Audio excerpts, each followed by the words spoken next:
A Rail Fan's Nostalgia by Irv August. Geez, what I wouldn't give for something to eat, cried Ed as he dropped his end of the rail to the ground.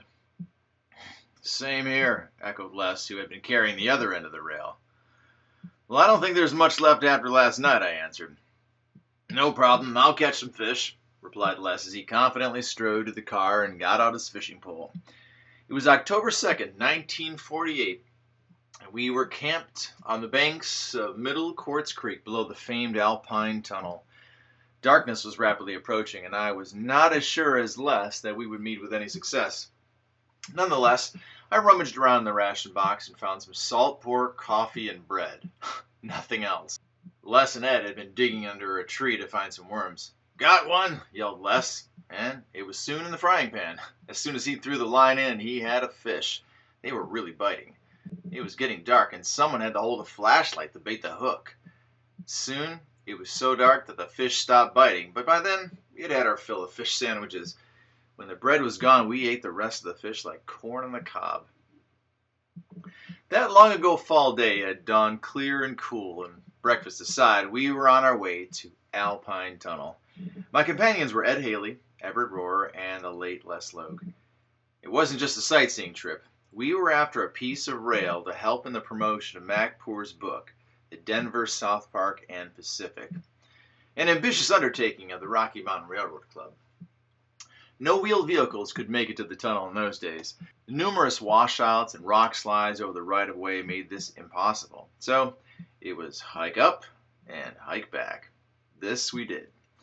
I was carrying a heavy-duty industrial-type hacksaw with lots of spare blades. That 19th century rail had a bad habit of being very hard on the top, so a blade did not last very long. Our first stop was the Woodstock tank, its second location.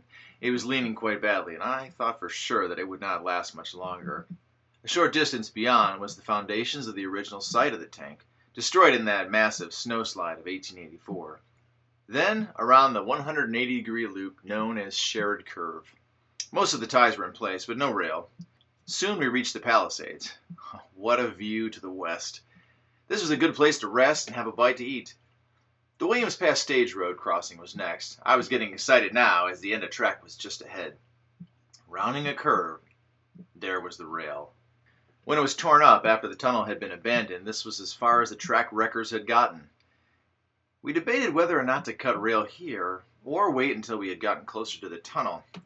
We decided to wait, as we wanted to be able to truthfully say that the rail had come from the famous Alpine Tunnel. So we kept on.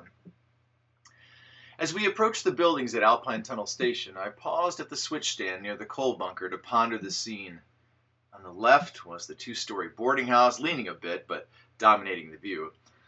Across the track was what was left of the stone engine house, with a considerable amount of stone walls still standing.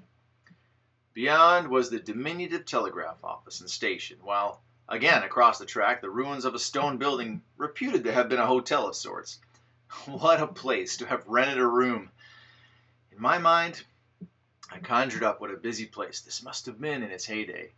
The boarding house itself was a latecomer, having been built in 1900. I thought again, how fleeting the works of man. Trudging on, we rounded a curve and could see for the first time the enormous pile of timbers that at one time had been the snow shed at the west entrance of the tunnel.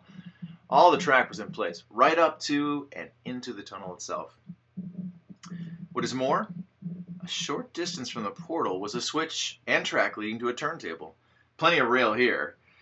So we went to work cutting the rail, a man on each end of the saw. It was monotonous, but after an hour or so, we had a 6-foot piece of 40-pound rail loose. Now all we had to do was to get it down to the car.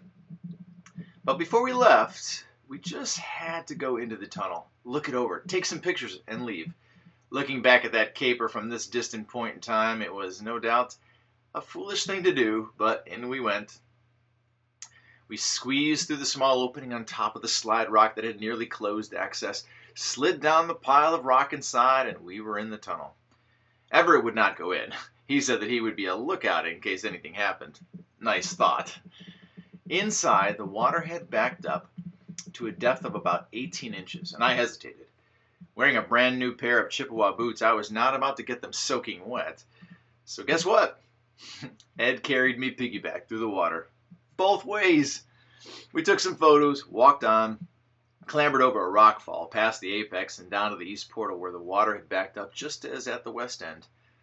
Oh my, it was black in there. Our flashlights made little impression on the overpowering gloom. I'll admit that I felt a lot better when we were all back outside. Everett seemed relieved too. Back to that 80-pound piece of rail, wanting to save as much time as possible, as the day was getting late, we decided to return to the car by way of Tunnel Gulch. Straight down. Horace Curtis, a pioneer of the Gunnison Valley, used to tell how he would get off an eastbound freight at the foot of the gulch, hike to the boarding house, and have a bite to eat before the freight got there. Anyway, we searched for the trail, but it was just too overgrown, so we bushwhacked our way to the bottom. In spite of falling several times, no one was hurt. What started all of this was a meeting at Ed Haley's home in September. The club had made a commitment to publish the book, and a colorful brochure had been mailed to all known prospective buyers, but the orders were slow in coming in, and there was some concern as to the outcome.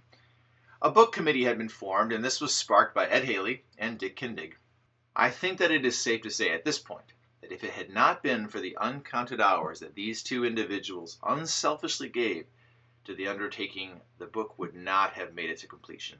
Anyway, at this meeting, I brashly made the suggestion that we should get a piece of Alpine tunnel rail, and I would slice off 100 pieces to be mailed to the persons mailing in the first 100 orders. So, a sticker was printed up to this effect and pasted to the brochures. Whether or not this was the reason, orders for the book started to come in, and the first section of the book was set in type. As each section was printed, the type was melted down to make the next section. We could not afford to pay the interest to hold all the type until the entire book had been printed. So, at this late date, I tipped my hat to Ed and Dick and to all the others who gave so generously of their time to make the book a success.